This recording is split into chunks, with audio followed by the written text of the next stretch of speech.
got to look at it. When Larry Bird and Magic Johnson develop the protagonist and antagonist, whichever one you want to put one of them as, it doesn't matter. Mm-hmm. It's up to you. Mm-hmm. When in college, people pull for Magic because he played for Michigan State. They like his game, or he was Mm-hmm. black. Mm-hmm. People pull for Larry Bird because they like his game, or he played at Indiana State. Yeah, Indiana State. Or he was white. So now you got those three on each side pulling for them. Uh-huh. All right, 1 or 2 years in a row. Okay, now they both go to the NBA. So those same followers gonna follow, them.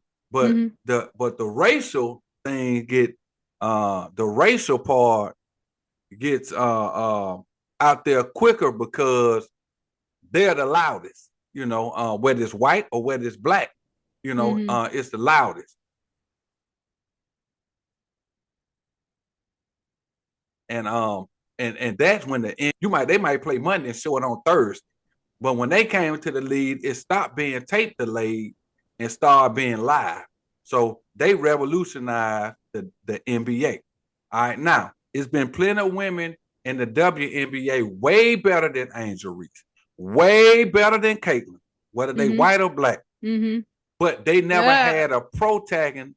Go ahead. I'm going to just go ahead and finish. I'm glad you said that because a lot of these new watches is just like Caitlin Clark. Oh, she's the best thing since sliced bread. If you've been watching the game, Sue Bird. But if you say that, you're hating on her. But you haven't been watching. She'll tell you them her idols. You had Sue Bird, Tarasi.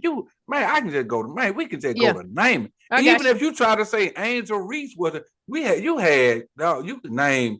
can name white, black, any player that was in the WNBA. You can name 50 of them since the WNBA started now that was better than Caitlin or Angel Reese before they came in the league and when they was in the league. No disrespect on Caitlin and Angel because they are great talent. Mm-hmm. But I'm just giving you raw footage. Mm-hmm. Now, the difference between them two was that they came at the right time, and then they developed a protagonist and antagonist, villain or whatever, however you want to say, against each other in college. Did they try to? No. Did they wake up one morning and say, hey, they called each other and say, hey, we're going to do this so we can make money. No, they didn't do that. It developed naturally. So now the people follow them because they like LSU or Iowa, or they like the way Angel play, or they like the way Caitlin play, or they like a black person, or they like a white person. So now you got the same concept as Magic and Bird. Now you got that in the WNBA for the first time.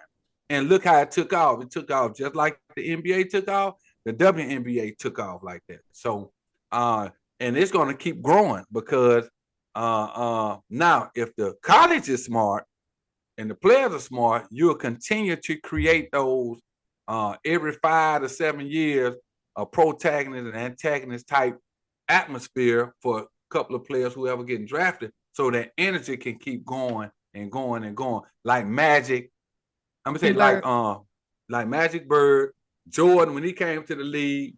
It wasn't. Who was it? It wasn't anybody against him. It was teams then. Yeah. He made the teams protagonists and antagonists. They're going like Detroit, the Knicks, teams like that again. So now, you create that. You know what I'm saying? So I'm gonna give you a prime example. Utah and Chicago. Chicago was black. Utah was predominantly white. So what? And the Bulls and Jazz. The Bulls and Jazz. That's back when they had John Stockton, Karl Malone. And then the Bulls, they had MJ and everything. They had MJ, and everybody, all of them. So people join in just to see black versus white.